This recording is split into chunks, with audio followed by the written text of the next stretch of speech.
মাগুরায় ধর্ষিত শিশুর অবস্থা শঙ্কাজনক। ঢাকা মেডিকেল থেকে সিএমএইচে স্থানান্তর। খবর নিয়েছেন তারেক রহমান। চিকিৎসায় সব ধরনের সহায়তার আশ্বাস। রুখতে হবে মাথা চারা দেয়া নারী বিরোধী অপশক্তিকে। আহ্বান ডক্টর ইউনূসের। বললেন, নৈরাজ্য তৈরিতে বিনিয়োগ করছে পরাজিত স্বৈরাচার। এনসিপির সাথে বিএনপির তুলনা নয়। আহ্বান নেতাদের। কাঙ্ক্ষিত সংস্কার ছাড়া নির্বাচন হলে আবারও রক্তাক্ত গণ অভ্যুত্থানের শঙ্কা বিশিষ্টজনদের। আর্মির কিছু লোক 2007-8 বাংলাদেশের রাজনীতি ম্যানিপুলেটের চেষ্টা করেছে। বিস্ফোরক তথ্য তৎকালীন মার্কিন কূটনীতিক ড্যানিয়েল ভিজের। দেখছিলেন ক্রাউন সিমেন্ট সংবাদ শিরোনাম। এবার বিস্তারিত। মাগুরায় ধর্ষণের শিকার 8 বছরের শিশুটির অবস্থা আশঙ্কাজনক হওয়ায় তাকে ঢাকা মেডিকেল থেকে সম্মিলিত সামরিক হাসপাতালে নেওয়া হয়েছে। এদিকে শিশুটির খোঁজ নিতে ঢাকা মেডিকেলে যান সমাজ কল্যাণ উপদেষ্টা শারমিন মুর্শিদ এবং বিএনপির স্থায়ী কমিটির সদস্য সেলিমা রহমানও। লন্ডন থেকে টেলিফোনে শিশুটির খবর নেওয়ার পাশাপাশি পরিবারটির দায়িত্ব নিয়েছেন বিএনপির ভারপ্রাপ্ত চেয়ারম্যান তারেক রহমান। বিস্তারিত ওবায়দুল্লাহ মামুনের রিপোর্টে। কদিন আগে মাগুরা শহরে বড় বোনের বাড়িতে বেড়াতে যায় 8 বছরের শিশু। সেখানে বৃহস্পতিবার সকালে পাশবিক নির্যাতনের শিকার হয় সে। পরে তাকে সংকটাপন্ন অবস্থায় উদ্ধার করে মাগুরা সদর হাসপাতালে নেওয়া হয়। অবস্থার অবনতি হলে সেখান থেকে নেওয়া হয় ফরিদপুর মেডিকেলে। উন্নত চিকিৎসার জন্য বৃহস্পতিবার রাতে আনা হয় ঢাকা মেডিকেল কলেজ হাসপাতালে।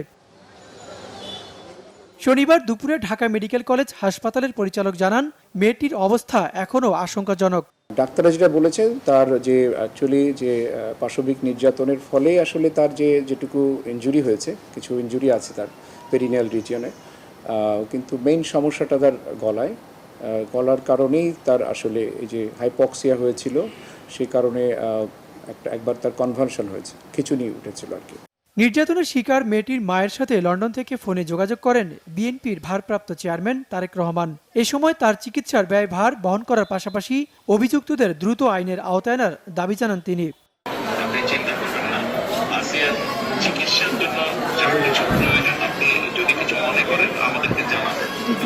শনিবার দুপুরে ঢাকা মেডিকেলে তার খবর নিতে আসেন সমাজ কল্যাণ উপদেষ্টা শারমিন মুর্শিদ। পরে গণমাধ্যমকে জানান, এই ঘটনায় কাউকে ছাড় দেওয়া হবে না। এটা হতে দেওয়া যাবে না। এই কেসটা is a clear cut case. এখানে এভিডেন্স আছে, ঘটনার প্রমাণ আছে, এবং এটাকে কিছুতেই আমরা হাতছাড়া হতে দেব না। এবং প্রথম কথা হচ্ছে যে আইনের আওতায় আনতে হবে এবং তাদেরকে অ্যারেস্ট করা হয়েছে, কোনোভাবেই যেন তারা ছাড়া না পায়, সেটা আমিও নজরদারি রাখবো, আপনাদেরকেও বলবো নজরদারি রাখতে। একই সময়ে শিশুটির খবর নিতে ঢাকা মেডিকেলে আসে বিএনপির একটি প্রতিনিধি দল। অন্তর্বর্তীকালীন সরকারের আমলে এ ধরনের অপরাধ বাড়ায় সরকারের ভূমিকা নিয়েও প্রশ্ন তোলেন তারা। এই মেয়েটার কি দোষ ছিল? তার কি বেঁচে থাকার কোনো অধিকার ছিল না? তাহলে সরকার কি করছে? আমাদের এখন প্রশ্ন যে আপনারা কি করছেন? একের পর এক ঘটনা করছে, মব জাস্টিস বলে আজকে অ্যানাউন্স করে লুটপাট হচ্ছে, জনগণের উপর জনগণকে হেনস্থা করা হচ্ছে। তাহলে আমরা কি সরকার নাই বলবো? নির্যাতনের ঘটনায় শিশুটির মা বাদী হয়ে মাগুরা সদর থানায় মামলা করেছেন। পরে ভুক্তভোগীর বোনের শ্বশুর, শাশুড়ি, ভাসুর ও স্বামীকে আটক করে পুলিশ। শুধু ধর্ষণ নয়, করা হয়েছে গলা টিপে হত্যা চেষ্টা। ওবায়দুল্লাহ মামুন, বাংলা ভিশন, ঢাকা। এদিকে নারী দিবসেই ঠাকুরগাঁওয়ে মোজাম্মেল হক মানিক নামে এক শিক্ষকের বিরুদ্ধে 5ম শ্রেণীর শিক্ষার্থীকে ধর্ষণের অভিযোগ উঠেছে। ধর্ষককে আটক করা হয়েছে। শনিবার দুপুরে সদর উপজেলার Auliapur union board office Madarganj এলাকায় এই ঘটনা ঘটে। পরিবারের অভিযোগ, সদর উপজেলার 63 নং কচুবাড়ি মাদারগঞ্জ সরকারি প্রাথমিক বিদ্যালয়ে সহকারী শিক্ষক পদে কর্মরত মোজাম্মেল হক মানিক। স্কুল বন্ধ থাকলেও স্কুলের শিক্ষার্থীদের প্রাইভেট পড়ান তিনি। প্রতিদিনের মতো প্রাইভেটে ওই ছাত্রকে সুযোগ বুঝে ধর্ষণ করেন শিক্ষক মানিক। স্থানীয়দের দাবি, গ্রামের প্রভাবশালী রাজনীতিকরা ঘটনাটিকে ধামাচাপা দিতে ওই শিশুকে সরকারি হাসপাতালে না পাঠিয়ে একটি প্রাইভেট ক্লিনিকে নিয়ে যায়। পরে তাকে উদ্ধার করে সরকারি হাসপাতালে নেন স্থানীয়রা। স্কুলটির প্রধান শিক্ষক জানান, বন্ধের সময় কাউকে কোচিং করানোর অনুমতি দেওয়া হয়নি। এদিকে পুলিশ জানায় ধর্ষক মানিককে আটক করা হয়েছে। অন্যদিকে চট্টগ্রামের সীতাকুণ্ডে দলবদ্ধ ধর্ষণের শিকার হয়েছে এক কলেজ শিক্ষার্থী। শনিবার দুপুরে গুলিয়াখালী সি বিচে ঘুরতে গিয়ে দলবদ্ধ ধর্ষণের শিকার হন বলে অভিযোগ ওই শিক্ষার্থীর। পরে স্থানীয়রা তাকে উদ্ধার করে পুলিশকে খবর দেয়। তারা জানায়, সীতাকুণ্ড মহিলা কলেজের ওই শিক্ষার্থী শনিবার দুপুরে তার এক বন্ধুর সঙ্গে গুলিয়াখালী সি বিচ এলাকায় ঘুরতে যায়। বিচ এলাকার বেড়িবাঁধ পার হয়ে সাগর পাড়ে যাওয়ার সময় 4 যুবক তাদের ধরে উপকূলে ঝাউবাগান এলাকায় জিম্মি করে। এ সময় ওই শিক্ষার্থীর বন্ধুকে মারধর করে তারা। পরে পালাক্রমে 4 জন ধর্ষণ করে পালিয়ে যায়। জুলাই আন্দোলনে প্রতিরোধে হিমালয়ের মতো প্রতিরোধী ছিল নারীরা। গণ অভ্যুত্থানের সামনের সারিতে থাকলেও সামাজিক অনেক ক্ষেত্রে নারীরা পিছিয়ে আছে। নারীর প্রতি সহিংসতা প্রতিরোধকে অগ্রাধিকার দেওয়া হয়েছে। রাজধানীর ওসমানী স্মৃতি মিলনায়তনে নারী দিবসের অনুষ্ঠানে প্রধান উপদেষ্টা এসব কথা বলেন। ডক্টর মোহাম্মদ ইউনূস বলেন, সম্প্রতি নারীদের উপর সহিংসতার যেসব খবর আসছে তার গণ অভ্যুত্থানের চেতনা বিরোধী। তিনি নারীদের নিরাপত্তায় সরকারের নেওয়া নানা পদক্ষেপের কথা তুলে ধরেন। তিনি বিগত সরকারের বিরুদ্ধে আন্দোলনে নারীদের ভূমিকার কথা স্মরণ করেন। অনুষ্ঠানে বিশেষ অতিথি ছিলেন নারী ও শিশু বিষয়ক মন্ত্রণালয়ের উপদেষ্টা শারমিন মোর্শেদ। অনুষ্ঠানে বিভিন্ন ক্ষেত্রে অবদানের জন্য বেশ কয়েকজন নারীর হাতে পুরস্কার তুলে দেন প্রধান উপদেষ্টা। আপনারা জানেন, পতিত স্বৈরাচার দেশে নৈরাজ্য সৃষ্টি করতে বিপুল পরিমাণ অর্থ বিনিয়োগ করে যাচ্ছে। পতিত স্বৈরাচার কোনো দল হুমকি ধামকি দিলে বিএনপি চুপচাপ বসে থাকবে না বলে মন্তব্য করেছেন দলটির নেতারা। বলেন, জিয়াউর রহমানের রাজনৈতিক দল গঠনের সাথে নাগরিক পার্টি গঠনের তুলনা করা ভুল। নারী হেনস্থার মাধ্যমে কিছু লোক দেশকে অন্য জায়গায় নিয়ে যেতে চাচ্ছে, এই জন্য সরকারকে আরও কঠোর হওয়ার আহ্বান জানান তারা। আরও জানাচ্ছেন আহমেদ সারওয়ার। আন্তর্জাতিক নারী দিবস উপলক্ষে বিএনপির নয়াপল্টন কার্যালয়ের সামনে থেকে শোভাযাত্রা বের করে জাতীয়তাবাদী মহিলা দল। রাজধানীর বিভিন্ন প্রান্ত থেকে আসা মহিলা দলের নেতাকর্মীরা র্যালিতে অংশ নেন। রং বেরঙের নানান ব্যানার, ফেস্টুন, প্লাকার্ড নিয়ে নারীর অধিকার আদায়ের দাবিতে স্লোগান দেন মহিলা দলের নেতাকর্মীরা। র্যালিটি নয়াপল্টন নাইটেঙ্গেল মোড় ঘুরে আবার নয়াপল্টনে গিয়ে শেষ হয়। এর আগে সংক্ষিপ্ত সমাবেশে নেতারা বলেন, স্বৈরাচারী শেখ হাসিনার আমলে নারী ও শিশুরা নিরাপদে ছিল না। ক্ষমতায় টিকে থাকতে শেখ হাসিনা দেশে সন্ত্রাসের রাজত্ব কায়েম করেছিল। মব জাস্টিস নিয়ে সরকারের সমালোচনা করেন তারা। সমাজের যে অস্থিতিশীলতা, সমাজের যে মব জাস্টিস, সমাজের যে নারী ধর্ষণ, নারী অপরাধ, এটা যদি বন্ধ করতে না পারেন তাহলে আমাদের বাংলাদেশের যে জনগণ যে স্বপ্ন নিয়ে এই বাংলাদেশকে আবার মুক্ত করছে, সেই স্বপ্নটা আমাদের পূরণ হবে। এদিকে বিএনপির ভারপ্রাপ্ত চেয়ারম্যান তারেক রহমানের 19তম কারাবন্দী দিবস উপলক্ষে জাতীয় প্রেস ক্লাবে আলোচনা সভা করে উত্তরবঙ্গ ছাত্র ফোরাম। এতে বিএনপি স্থায়ী কমিটির সদস্য ইকবাল হাসান মাহমুদ টুকু বলেন, যেসব কমিশন হয়েছে সংস্কারের জন্য তারা যে প্রস্তাব করবে তার সবই আছে বিএনপির 31 দফায়। 16 বছর ধরে তৃণমূল থেকে শুরু করে ধাপে ধাপে আন্দোলন তৈরি করে চূড়ান্ত পর্যায়ে নিয়ে আসা হয়েছে। জিয়াউর রহমান সাহেব জনগণের কাছে গেছে, হানা ভোট করেছে, করে উনি এই দেশের রাজনৈতিক দল গঠন করেছে বিএনপি। সেটার বেসিস ছিল বলেই আজকে বাংলাদেশের সবচেয়ে বৃহৎ দল। জিয়াউর রহমানের সাথে এই দলের সাথে তুলনা করলে কিন্তু আপনারা ভুল করবেন। আপনারা জিয়া হয়ে যান নাই, নতুন রাজনৈতিক দল করেছে। যে দল করেছে ভালো কথা, কিন্তু দল করে যদি হুমকি দামকি দাও, এটা না হলে এটা হবে না, ওটা না হলে ওটা হবে না, তাহলে যে আমরা যে এতদিন দল করে এত বড় একটা দল তৈরি করেছি, তাহলে কি আমরা চুপ করে বসে থাকবো? এর আগে আন্তর্জাতিক নারী দিবস উপলক্ষে নয়াপল্টন কেন্দ্রীয় কার্যালয়ে সংবাদ সম্মেলন করেন বিএনপির সিনিয়র যুগ্ম মহাসচিব রুহুল কবির রিজভী। এই সময় তিনি বলেন, নিষিদ্ধ সংগঠন দেশে কিভাবে তাদের কার্যক্রম চালায় তার দায়বদ্ধতা সরকারের রয়েছে। এর জবাব সরকারকেই দিতে হবে। বিশ্ববিদ্যালয়ে ওখানে কি ড্রেস পরবে একজন রিক্সা থামিয়ে জিজ্ঞেস করছে, এগুলো তো সবই উগ্রবাদিতার লক্ষণ। এটা হতে পারে না। এবং এই সমস্ত বিষয়গুলো আজকে সরকার এই বিষয়ে যথাযথ পদক্ষেপ গ্রহণ করবে, কোনোভাবেই যেন জঙ্গিবাদ মাথাচাড়া দিয়ে না উঠতে পারে। এদিকে আন্তর্জাতিক নারী দিবস উপলক্ষে অদম্য নারী শক্তিতে অজেয় এই স্লোগানে দেশের বিভিন্ন শ্রেণী পেশার সংগ্রামী নারী ও জুলাইয়ের নারী শহীদ ও আন্দোলনকারীদের প্রতি বিশেষ সম্মাননা, বইমেলা ও আলোচনা সভার আয়োজন করে জাতীয়তাবাদী ছাত্রদল। বর্তমানে বাংলাদেশে নারী এবং শিশুদের প্রতি সহিংসতা, নিপীড়ন যে পরিমাণে বৃদ্ধি পাচ্ছে সেটা অনেক উদ্বেগজনক। আমরা এর তীব্র নিন্দা এবং প্রতিবাদ জানিয়েছি দলীয়ভাবে, নিজে আমি ব্যক্তিগতভাবে আজকে জানাই। অবশ্যই এই সরকারকে এই সমস্ত কিছু খুব কঠোর হস্তে দমন করতে হবে। আহমেদ সারওয়ার, বাংলা ভিশন, ঢাকা। শুধু একটি নির্বাচনের জন্য জুলাই অভ্যুত্থানে জীবন দেয়নি দেশের ছাত্র জনতা। কাঙ্ক্ষিত সংস্কার ছাড়া নির্বাচন হলে দেশে আবারও রক্তাক্ত গণ অভ্যুত্থানের আশঙ্কা বিশিষ্টজনদের। জাতীয় প্রেস ক্লাবে centre for policy analysis and advocacy CPAA আয়োজিত বর্তমান রাজনৈতিক প্রেক্ষাপটে জাতীয় স্থানীয় সরকার নির্বাচন বিষয়ক সংলাপে তারা এসব কথা বলেন। তাদের মতে জাতীয় নির্বাচনের আগে বর্তমান নির্বাচন কমিশনের জন্য টেস্ট কেস হিসেবে হলেও স্থানীয় নির্বাচন আয়োজন করা জরুরি। সংলাপে বক্তারা বলেন, নির্বাচন সংস্কার কমিশন নিয়ে দেশের রাজনৈতিক দলগুলোর কোনো মতবিরোধ ছিল না, তাই সকল দলের উচিত তাদের সুপারিশগুলো মেনে জাতীয় নির্বাচনের আগে স্থানীয় নির্বাচনের বিষয়ে একমত হওয়া। বক্তারা বলেন, একটি দলের স্বৈরতান্ত্রিক মনোভাব, বিরোধী মত দমন, সীমাহীন দুর্নীতি এবং ভোট জালিয়াতি করে ক্ষমতায় টিকে থাকার অনিবার্য পরিণতি ২৪-এর গণ অভ্যুত্থান। জাতীয় নির্বাচনের পর দেশের মানুষের কাঙ্ক্ষিত সংস্কার সম্পন্ন করা দলীয় সরকারের পক্ষে সম্ভব হবে না বলেও মত দেন কেউ কেউ।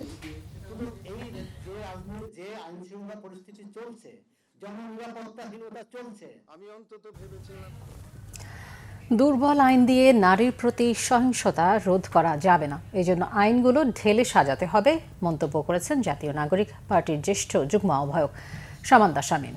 বিকেলে জাতীয় জাদুঘরের সামনে এক সমাবেশে তিনি বলেন, সমাজে নারী শিশু কেউই নিরাপদ নয়। শিশুদের উপর পাশবিক নির্যাতনের ঘটনার তীব্র নিন্দা জানান সামান্তা শামীম।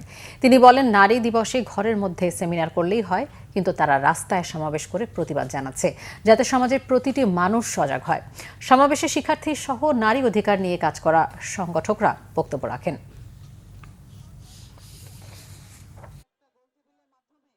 কোনো ধরনের প্রশ্নবিদ্ধ আইন দিয়ে নারী নিরাপত্তা নিশ্চিত করা যাবে না।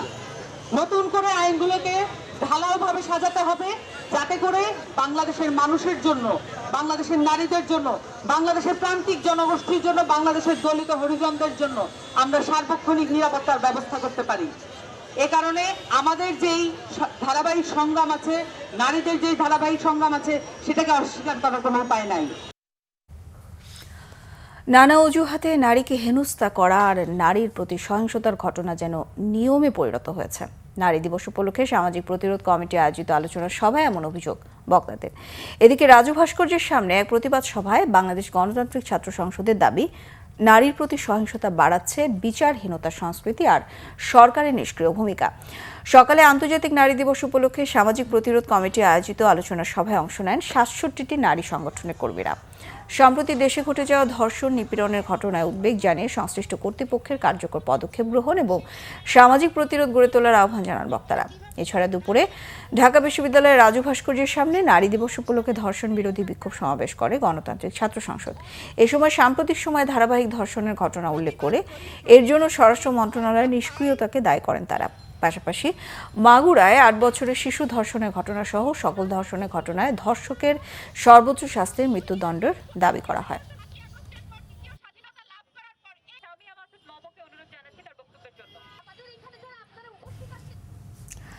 ২০০৭-৮ সালে আর্মির কিছু লোক বাংলাদেশের রাজনীতিকে ম্যানিপুলেট করার চেষ্টা করেছিল বলে জানান সে সময় ঢাকায় নিযুক্ত মার্কিন কূটনীতিক জন এফ ড্যানিলোভিস।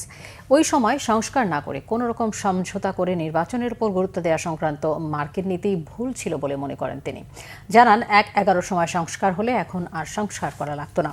২০০৭-৮ সালে তত্ত্বাবধায়ক সরকারের সময় রাজনৈতিক দল, সিভিল সোসাইটি সহ অন্যান্য অংশীজনদের বাদ দিয়ে শুধুমাত্র আর্মিকে গুরুত্ব দেওয়া যুক্তরাষ্ট্রের ভুল ছিল বলে জানান ওই কূটনীতিক। এ কারণে এবার যুক্তরাষ্ট্র বাংলাদেশের সংস্কার সমর্থন করছে বলে জানান তিনি। ভারত থেকে বাংলাদেশ বিরোধী ভুয়া তথ্য ও অপপ্রচার ছড়ানো হচ্ছে জানিয়ে তিনি বলেন, এর বিরুদ্ধে সবাইকে ঐক্যবদ্ধ হতে হবে। ঢাকায় নিযুক্ত সাবেক মার্কিন রাষ্ট্রদূত উইলিয়াম বি মাইলাম জানান, ১৯৭১ সালে বাংলাদেশের মুক্তিযুদ্ধে যুক্তরাষ্ট্রের অবস্থান ভুল ছিল, তবে তারপর থেকে বাংলাদেশের গণতন্ত্র, মানবাধিকার ও অর্থনৈতিক উন্নয়নে সহায়তা করছে যুক্তরাষ্ট্র। আগামী নির্বাচনে আওয়ামী লীগের অংশ নেয়া না নেয়ার বিষয়টি বাংলাদেশের জনগণ ঠিক করবে বলে জানান তিনি। রাজধানীর একটি অডিটোরিয়ামে সেন্টার ফর গভর্নেন্স স্টাডিজ আয়োজিত অনুষ্ঠানে এসব বলেন তারা।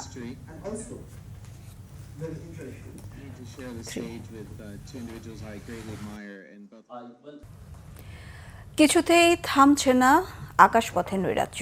সৌদি আরব সহ বিশ্বের প্রায় সকল গন্তব্যের প্লেনের টিকিটের দাম বেড়ে প্রায় দ্বিগুণ হলেও বিমানবন্দরে বাড়তি মাশুল কমানোর উদ্যোগ নিতে ব্যর্থ নিয়ন্ত্রক সংস্থা। উল্টো গ্রুপ টিকিট বিক্রি বন্ধে মন্ত্রণালয়ে জারি করা পরিপত্র সংকট আরও বাড়িয়েছে। নতুন সিদ্ধান্তের ফলে হাজার কোটি টাকার ব্যবসা বিদেশি ট্রাভেল এজেন্টদের হাতে চলে যাওয়ার পাশাপাশি সরকারের রাজস্ব কমার শঙ্কা করছেন খাত সংশ্লিষ্টরা। আরও জানাচ্ছেন জিয়াউল হক সবুজ। বেশ কিছুদিন ধরেই ঊর্ধ্বমুখী উড়োজাহাজের টিকিটের দর। বিভিন্ন গন্তব্যের টিকিট আগে 40 থেকে 60,000 টাকায় পাওয়া গেলেও এখন মিলছে না লাখ টাকাতেও। উচ্চ ভ্রমণ কর সহ গ্রাউন্ড হ্যান্ডেলিং, ল্যান্ডিং ও পার্কিং চার্জ সহ এয়ারপোর্টের বিভিন্ন সেবার মাসুল বাড়ায় দাম বেড়েছে টিকিটের। বাড়তি সেই দরকে আরও উস্কে দিয়েছে ডলার সংকটে এয়ারলাইন্সগুলোর টিকিট বিক্রির টাকা নিজ দেশে ফেরত নিতে না পারার জটিলতা। টিকিটের উচ্চ দর নিয়ন্ত্রণে সরকার পরিপত্র জারি করলেও থামেনি অরাজকতা। চাহিদার তুলনায় সরবরাহ কম থাকাকেই এজন্য দায়ী করছেন ব্যবসায়ীরা। এয়ারলাইন্স মালিকদের সংগঠন বারের পক্ষ থেকে এক চিঠিতে সরকারের পরিপত্রকে আইন পরিপন্থী দাবি করে বিধিনিষেধ প্রত্যাহারের দাবি জানিয়েছেন। এ নিয়ে সরকারের পক্ষ থেকে আনুষ্ঠানিক কিছু না জানালেও যৌক্তিক ব্যাখ্যা নেই দর নিয়ে সবচেয়ে বেশি সরব থাকা আটাব নেতাদের কথাতেও। সরকারকে এই ব্যবস্থা নিতে হবে, এয়ারলাইন্সকে নির্দেশনা দিতে হবে যে বাংলাদেশের যাত্রীর টিকিট গ্রুপ আকারে বাংলাদেশের বাইরে কোনো দেশে দেয়া যাবে না। কারণ বাংলাদেশের যাত্রী সে বাংলাদেশ থেকে টিকিটটা কাটবে, কিভাবে সে ইন্ডিয়া কিংবা থাইল্যান্ড, সিঙ্গাপুর, দুবাই থেকে টিকিটটা কাটবে। তো এই যে এই টাকাটা চলে যাবে অবৈধভাবে, সেইটার এই কারসাজি বা এইটার এই যে নিয়ম যেই পলিসি সেটা তো এয়ারলাইন্স করবে। নিয়ন্ত্রক সংস্থা সিভিল এভিয়েশন কর্তৃপক্ষের চেয়ারম্যানও স্বীকার করেন, বাণিজ্যিকভাবে দর নির্ধারণের স্বাধীনতা এয়ারলাইন্সের হাতেই থাকা উচিত। টিকিটটা কমার্শিয়ালাইজেশন জিনিস, এটা কমার্শিয়াল ওয়েতে হয়ে থাকে। তারপরেও অ্যাজ এ রেগুলেটর আমাদের তো কিছু দায়িত্ব আছে, যেমন তারা আমাদেরকে উপরে এবং নিচের একটা ভ্যালুয়েশন দামটা নির্ধারণ করে দেয়। সেই ব্যাপারে আমাদের যতটুকু করণীয় আছে আমরা সেই করণীয়টা নিয়ে ওনাদের সাথে অলরেডি মিটিং করেছি, কথা বলেছি, চিঠি দিয়েছি, যেন আমাদের টিকিটের দাম অন্যান্য দেশের তুলনায় বেশি না হয়, যেন একটু কম হয়। সেই ব্যাপারে ওনাদেরকে আমি কনভিন্স করার চেষ্টা করবো এবং আইনগতভাবেও দেখার চেষ্টা করবো। এভিয়েশন বিশ্লেষকরাও বলছেন, দর নিয়ে আইকাও বা আয়াটার নিয়ম কানুনের বাইরে গিয়ে কোনো সিদ্ধান্ত চাপিয়ে দেওয়া ঠিক হবে না। ফেয়ারকে ডিকটেট করা যায় না। হ্যাঁ, এয়ারলাইনই বলি আর যে কোনো প্রোডাক্টকে বলি, ওপেন মার্কেট ইকোনমিতে এটাকে ওঠানামা করতে দিতেই হবে। ডিমান্ড বেশি থাকলে বাড়বে, ডিমান্ড কম থাকলে কমে যাবে। কিছু সংখ্যক এয়ারলাইন, বিশেষ করে বাজেট ক্যারিয়ারগুলো আমাদের দেশে অ্যাডভান্স গ্রুপ সেল করে দেয়, দিয়ে টাকাটা অ্যাডভান্স নিয়ে নেয়, মার্কেট থেকে তুলে নেয়। এতে করে কিছু কিছু এয়ারলাইন এটা বেনিফিট নিচ্ছে এবং কিছু কিছু আনস্ক্রুপুলাস ট্রাভেল এজেন্সি এই সুযোগটা নিচ্ছে। তারা কম দামের টিকিটটা কিনে এবং যখন ফ্লাইটের আগে আগে তারা বেশি দামে বিক্রি করছে। উড়োজাহাজের টিকিটের দর সহনীয় পর্যায়ে নামিয়ে আনতে সেবার মাসুল কমানো এবং ডলার সংকট দূর করা সহ চিহ্নিত সমস্যা দূর করার তাগিদ বিশেষজ্ঞদের। জিয়াউল হক সবুজ, বাংলাভিশন, ঢাকা। চট্টগ্রাম মহানগরীতে দৃষ্টান্ত হয়ে উঠছে বিদ্যানন্দ ও সিটি কর্পোরেশনের বিনামূল্যে ইফতার আয়োজন। ভেদাভেদ ভুলে নানা শ্রেণী পেশার মানুষ ইফতার করছেন একসাথে। পুরো রোজায় নিম্ন আয়ের মানুষ ও পথচারীদের ইফতার ও সেহরি করানোর মহান ব্রতের কথা জানিয়েছেন উদ্যোক্তারা। চট্টগ্রাম থেকে নাসির উদ্দিনের রিপোর্ট। ছোলা, বেগুনি, পেঁয়াজু, খেজুর, ডিম চপ, ফিরনি, মুড়ি সহ নানা পদে সাজানো হচ্ছে ইফতারের প্লেট ও প্যাকেট। দম ফেলার ফুরসত নেই স্বেচ্ছাসেবকদের। রোজার প্রথম দিন থেকেই এই আয়োজন করছে বিদ্যানন্দ ফাউন্ডেশন। ইফতারের সময় হতেই সবার সাথে এক টেবিলে ধনী গরিব সহ নানা শ্রেণী পেশার মানুষ। বিনামূল্যে স্বাস্থ্যসম্মত ইফতার পেয়ে খুশি নিম্ন আয়ের মানুষ ও শ্রমজীবীরা।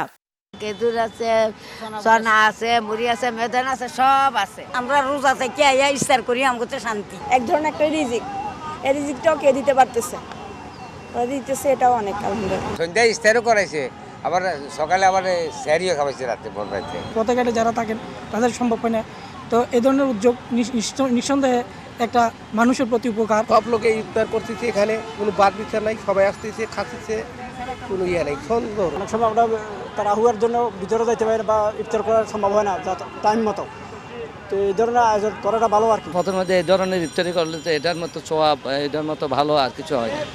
সব মানুষের জন্য ইফতার নিশ্চিতের এই প্রচেষ্টা শেষ রোজা পর্যন্ত অব্যাহত থাকবে বলে জানিয়েছে বিদ্যানন্দ ফাউন্ডেশন। বিভিন্ন শ্রেণীর মানুষ কিন্তু এখানে ইফতার করে, এটা বিনামূল্যে। এখানে আমরা আমাদের যেমন 1 টাকায় আহার আছে, 1 টাকার বিনিময়ে যে আমরা খাবারটা দিই, এই ইফতারের ক্ষেত্রে সেটা একদমই বিনামূল্যে, এখানে কোনো টাকা পয়সা দেওয়া লাগে না। জ্যামের কারণে নির্দিষ্ট জায়গায় বা তার বাড়িতে যায় ইফতারটা ভাঙতে পারতেছে না, রোজাটা ভাঙতে পারে না, তো আমরা হচ্ছে বাস এবং এই বিভিন্ন যে গাড়িগুলো আছে গাড়িতে আমরা ইফতারগুলো পৌঁছায় দিচ্ছি। আয়োজন স্থলের আশেপাশে পথচারীদের মাঝেও বিতরণ করা হয় ইফতার। বিদ্যানন্দের সাথে এসব কাজ করছে চট্টগ্রাম সিটি কর্পোরেশন। প্রতিদিন 500 মানুষকে ইফতার করানোর পাশাপাশি সেহরিতেও থাকে অন্তত 100 মানুষের আয়োজন। Bangla vision news desk. ভারতের সাথে বিএনপির একতরফা সম্পর্ক হবে না বলে জানিয়েছেন দলটির ভারপ্রাপ্ত চেয়ারম্যান তারেক রহমানের পররাষ্ট্র বিষয়ক উপদেষ্টা হুমায়ুন কবির। তিনি বলেন, শেখ হাসিনাকে ভারতে রেখে বন্ধুত্বপূর্ণ সম্পর্ক গড়ে ওঠা কঠিন। তারপরও দেশের স্বার্থকে প্রাধান্য দিয়েই ভারতের সাথে যোগাযোগ বা সম্পর্ক হবে। দুদিনের সংক্ষিপ্ত সফরে বাংলাদেশে এসে বাংলা ভিশনের সাথে একান্ত সাক্ষাৎকারে হুমায়ুন কবির এসব কথা বলেন। এ সময় তিনি বলেন, তারেক রহমানকে নিয়ে দেশে বিদেশি নিরাপত্তা ঝুঁকি আছে, তারপরও তিনি নির্বাচনের আগেই দেশে ফিরবেন। নিয়াজ মাকদুমের রিপোর্ট। দুদিন আগে সংক্ষিপ্ত সফরে বাংলাদেশে আসেন বিএনপির ভারপ্রাপ্ত চেয়ারম্যান তারেক রহমানের পররাষ্ট্র বিষয়ক উপদেষ্টা হুমায়ুন কবির। এ সময় তিনি বাংলা ভিশনের সাথে একান্ত সাক্ষাৎকারে জাতীয় নির্বাচন, বাংলাদেশ ভারত সম্পর্ক এবং তারেক রহমানের দেশে ফেরা নিয়ে কথা বলেন। ভারতের সাথে বিএনপির সম্পর্ক নিয়ে এক প্রশ্নের জবাবে হুমায়ুন কবির বলেন, শেখ হাসিনাকে ভারতে রেখে তাদের সাথে বন্ধুত্বের সম্পর্ক কঠিন হবে। তারপরেও রাজনৈতিক সরকার গঠন হলে দেশের স্বার্থকে প্রাধান্য রেখেই প্রতিবেশী দেশ হিসেবে বন্ধুত্বপূর্ণ সম্পর্ক তৈরি হবে, তবে সেটা একতরফা নয়। Sheikh Hasina is doing that, she is a terrorist. আর এই টেররিস্টকে হারবার করছে ভারত। তাকে রেখে ওখানে তো আর আমাদের ফ্রেন্ডলি সম্পর্ক করে উঠবেন, আমাদের মানুষের ইন্টারেস্টের পক্ষে কথা বলবেন। এখানে কোনো একতরফা ওয়ান সাইডেড রিলেশনশিপ হবে না। আপনি ট্রেড বলেন, ইনভেস্টমেন্ট বলেন, সিকিউরিটি বলেন, এখানে আমাদের দেশের স্বার্থকে প্রাধান্য রেখে আমরা মিউচুয়াল লেভেল প্লেয়িং ফিল্ডে ভারতের সাথে যোগাযোগ স্থাপন করব। এখানে কোনো একক মনোভাব, ভারত যদি মনে করে তার একক মনোভাব চালাবে, then they are making a very big miscalculation that won't be tolerated by the people of Bangladesh. Tarique Rahman কবে দেশে আসতে পারেন সেই বিষয়টিও পরিষ্কার করেন এই সাক্ষাৎকারে। একই সাথে দেশি বিদেশি নিরাপত্তা ঝুঁকির কথা উল্লেখ করেন তিনি। উনি যেদিন আসবেন বাংলাদেশে কোটি কোটি লোক এখানে হবে, স্বাভাবিকভাবে তো এটা ঝুঁকি থাকবে। ডোমেস্টিক বলেন বা ইন্টারন্যাশনাল ফেসিং বলেন, রোগ এলিমেন্টস তো আছেই। তো যত দূরত্ব এই নির্বাচনের রোড ম্যাপ দিবেন, তত দূরত্ব স্বাভাবিকভাবে উনার ফেরারও সম্ভাবনা অনেক বলবি হাই। রাষ্ট্র কাঠামোর 31 দফার বিষয়টি মনে করিয়ে এই উপদেষ্টা বলেন, বিএনপির সরকার কেমন হবে এটি তার একটি ধারণা। 31 দফার মাধ্যমে বাংলাদেশের মানুষের সাথে সংযুক্ত হচ্ছেন তারেক রহমান। নতুন দলের আত্মপ্রকাশ মঞ্চ থেকে উপস্থাপন করা ঘোষণাপত্রে সেকেন্ড রিপাবলিক প্রতিষ্ঠার সমালোচনাও করেন হুমায়ুন কবির। বলেন, মানুষের মতামতের বাইরে গিয়ে এককভাবে সেকেন্ড রিপাবলিক করতে পারে না। এইগুলা আপনি মানুষের মতামতের বাইরে গিয়ে এককভাবে কিন্তু স্থাপন আপনি করতে পারেন না। তো what is the best method of taking people's view point? মানে এক্সিকিউটিভ ডিসিশনে আপনি কনস্টিটিউশন বদলাবেন বা এক্সিকিউটিভ ডিসিশনে আপনি যেভাবে চান যা ইচ্ছা তা করবেন, ইটস নট পসিবল। মানুষের পালস ছিল to get rid of Sheikh Hasina. এখন মানুষের পালস হচ্ছে যে একটা স্থিতিশীল ইলেক্টেড গভর্নমেন্ট প্রয়োজন এই দেশকে এগিয়ে নেওয়ার জন্য। তো এটা আপনার বুঝতে হবে। হাসিনা পতনের এই আন্দোলনে ছাত্র সমাজ, সাধারণ জনগণ, বিভিন্ন রাজনৈতিক দল এবং সিভিল সোসাইটির অবদান রয়েছে। তাই কাউকে ছোট করে দেখার এখতিয়ার নেই বলেও মন্তব্য করেন হুমায়ুন কবির। নিয়াজ মাকদুম, বাংলা ভিশন, ঢাকা। কর্মব্যস্ত জীবনে অনেকেরই ইফতার সারতে হয় চলতি পথে। সড়ক মহাসড়কে, বাস কিংবা বিভিন্ন যানবাহনে ইফতার সারেন ব্যস্ত রোজাদাররা। এছাড়াও বিভিন্ন এলাকা থেকে নগরীতে কেনাকাটা করতে আসা রোজাদাররা ইফতার সারেন ফুটপাতে বা আশেপাশের রেস্টুরেন্টে।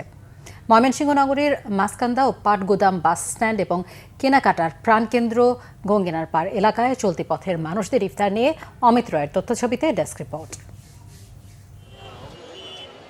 ময়মনসিংহের সড়ক মহাসড়কে চরম কর্মব্যস্ততা, নানা কাজে ছুটছে মানুষ।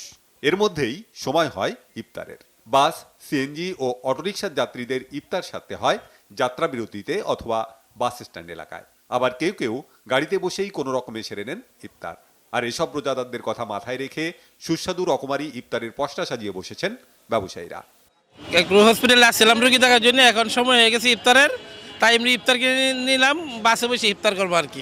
বাড়িতে যাওয়ার বা কোনো রেস্টুরেন্টে যাওয়া বসার সুযোগ নেই। আমরা রাস্তার পাশেই আমরা আমাদের মতো নিজের ব্যবস্থাপনায় দ্রুততম সময়ের মধ্যে আমরা সামান্য কিছু আয়োজন করি, এর মাধ্যমে ইফতারটা তাড়াতাড়ি শেষ করে আবার আমাদের কাজে চলে যাওয়ার চেষ্টা করি। গাড়িতে করি আমরা, এই যাই ভাই আর কি করি, মোড়ে গেছে চাকরি করি, বুঝুন হেল্পারি করি, কয়টিয়া পাই, মোটামুটি বাগে আর কি, সামান্য হালকা কিছু আনি আমরা ইফতারি। আমরা গাড়ির ড্রাইভার, আমরা গাড়িতে ইফতারি খাই, আমরা ইচ্ছা করলে আমরা বাড়িতে যাইতে পারি না, সময় পাই না, সেজন্য আমরা গাড়িতে সবাই মিলে গাড়িতে খাই। গাড়ি চালাই, রোজা রাখি, তারপর ইফতার সময় হলে বাসায় যাইতে পারি না, তাই দোকানপাট যাই সামনে পরে, তাই টুকটাক আমরা যাই খাওয়ার কাম খাই। আমার বাড়ি নেত্রকোনা যাবো, ইফতারের সময় রাস্তার ধারে ইফতার করে লাগছে। এদিকে ঈদের জন্য একটু আগেভাগেই কেনাকাটা সেরে নিচ্ছেন অনেকে। প্রত্যন্ত এলাকা থেকে শহরে এসে কেনাকাটার মধ্যে সময় হয় ইফতারের। দোকান, রেস্টুরেন্ট ও ফুটপাতে হয় তাদের ইফতার। আজকে আসলে ডে লং আমরা শপিং করছি, এজন্য ইফতারের টাইম হয়ে গিয়েছে, এজন্য আশায় বাইরে ইফতার করা। যেহেতু একটু আমরা এসেছি, টুকটাক কেনাকাটার ছোট একটা ছিল, এর মধ্যে ইফতারের সময় হয়ে গেছে। মার্কেটে আসছিলাম টুকটাক কাজে, এখন ইফতারের সময় হয়ে গেছে, তাই ভাবলাম যে বাইরে ইফতার করে ফেলি, সবসময় তো বাসায় করি। সময় হয়ে গেছে, বাসায় যেতে পারি নাই, এই জন্য বাইরে ইফতার করে ফেললাম। তো ঘুরেও আসলাম, ছেলে বলছে যে আম্মু চলো যাই, সেজন্য আসলাম। কর্মব্যস্ত জীবনে কোনো না কোনো উপায়ে ইফতারের ব্যবস্থা করে নেন ধর্মপ্রাণ মুসল্লিরা। Bangla vision news desk. বিএনপির সাবেক ভাইস চেয়ারম্যান প্রয়াত আব্দুল্লাহ আল নোমানের শোক সভা হয়েছে চট্টগ্রামে। বিকেলে চট্টগ্রাম মহানগরীর একটি কনভেনশন হলে এ শোক সভা হয়। এতে বিএনপি চেয়ারপারসন উপদেষ্টা অ্যাডভোকেট শামসুর রহমান শিমুল বিশ্বাস বলেন, বিএনপি একটি আধুনিক শোষণমুক্ত বাংলাদেশ করতে কাজ করছে। মরহুম আব্দুল্লাহ আল নোমানের দেশ জাতির প্রতি যে ভালোবাসা ছিল তাকে এগিয়ে নেবে বিএনপি। দেশকে আবারও মর্যাদার আসনে প্রতিষ্ঠিত করবে বিএনপি। সভায় আরও বক্তব্য রাখেন city mayor doctor Sadat Hossain, Abdullah Al নোমানের ছেলে সাইদ আল নোমান সহ অন্যান্যরা। শোকসভায় বসার আসন নিয়ে দুই গ্রুপের মধ্যে হাতাহাতির ঘটনা ঘটে।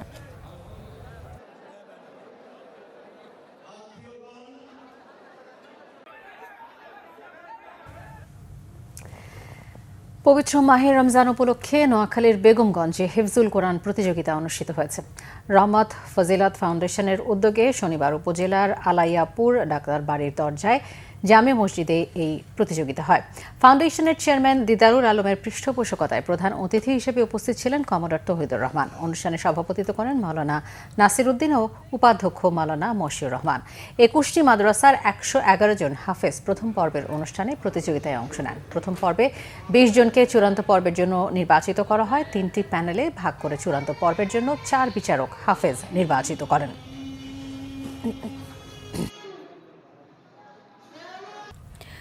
ছুটির দিনে রাজধানীর মার্কেটগুলোতে ঈদ কেনাকাটায় ব্যস্ত ক্রেতারা। পরিবারের সবাই মিলে যান ঈদ শপিং করতে। রোজায় কষ্ট এড়াতে আগেভাগেই কেনাকাটা সেরে ফেলছেন কেউ কেউ। দেশি বিদেশি শার্ট, প্যান্ট, গেঞ্জি ও জুতা নিয়ে এবারের ঈদ কালেকশন সাজিয়েছেন ব্যবসায়ীরা। রিপোর্ট মোবাশ্বের আহমেদের।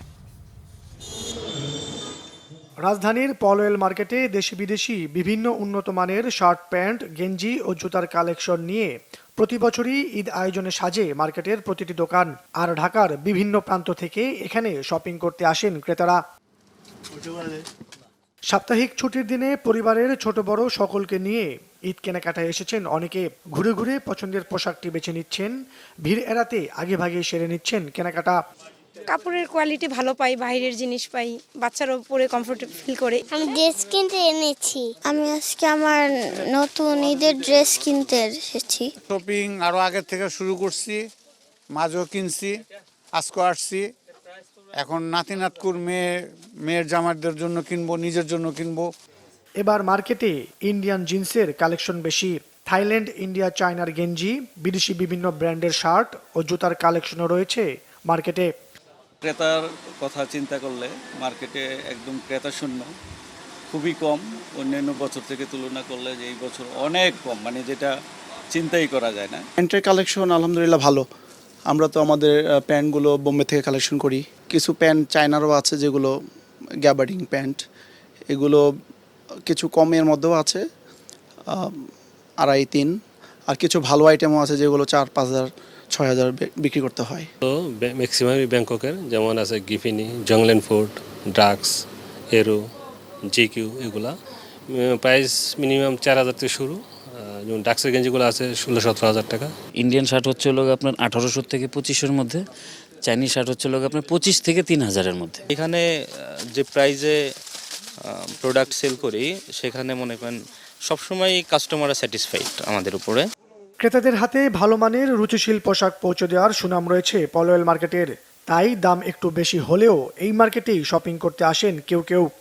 দামটা এখানকার যেরকম স্ট্যান্ডার্ড ওরা রেখেছে ওরকমই মোটামুটি পাওয়া যাচ্ছে। বাংলাদেশের মালের বাইরে যে চাইনিজ বা বিভিন্ন দেশের যে মালগুলি আছে, থাইল্যান্ড, ইন্ডিয়ান যে বিষয়গুলি আছে, কোয়ালিটি ভালো। ধরেন আমি এই যে প্যান্ট কিনতেছি বা যেখান থেকে যে জিন্স কিনলাম, এটা ধরেন আমি অনেকদিন পরেও যদিও আসছি, জুতা বলেন বা এটা কমফোর্টেবল। ঈদ কেন্দ্রিক ব্যবসা ও বিক্রি এখনও তেমন জমে না উঠলেও সামনে তা আরও বাড়বে বলে আশা ব্যবসায়ীদের। মুবাশশির আহমেদ, বাংলা ভিশন, ঢাকা। ক্রিকেট প্রসঙ্গ।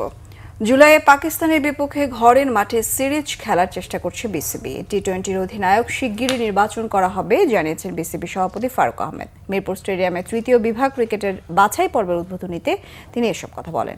মিরপুর হোম অফ ক্রিকেটে উৎসবের আমেজ। তৃতীয় বিভাগ ক্রিকেটের বাছাই পর্বের রঙিন উদ্বোধনী অনুষ্ঠান। প্রায় 7 বছর পর হতে যাচ্ছে এই বাছাই পর্ব। সারা দেশ থেকে প্রতিভাবান তরুণরা দেখাবে নৈপুণ্যের ঝলক। 7টি দলে খেলবে 1200 ক্রিকেটার। বাছাই পর্বে মেধাবীদের ভবিষ্যতের জন্য গড়ে তোলা হবে জানান বিসিবি সভাপতি। আগামী 10 মার্চ থেকে শুরু হবে তৃতীয় বিভাগ ক্রিকেট বাছাই পর্ব। পাকিস্তানে আইসিসি চ্যাম্পিয়ন্স ট্রফি খেলা দেখতে গিয়ে কয়েকটি দেশের বোর্ড প্রধানরা সাক্ষাৎ করেছেন ফারুক আহমেদের সঙ্গে। ঘরের মাঠে ভারত পাকিস্তানকে আনার চেষ্টা করছেন তিনি। 2027 বিশ্বকাপের জন্য বাংলাদেশের প্রস্তুতি শুরু করতে চান দ্রুতই। ওয়ানডে থেকে অবসর নেওয়া মুশফিককে সংবর্ধনা দেওয়ার পরিকল্পনা রয়েছে বিসিবির।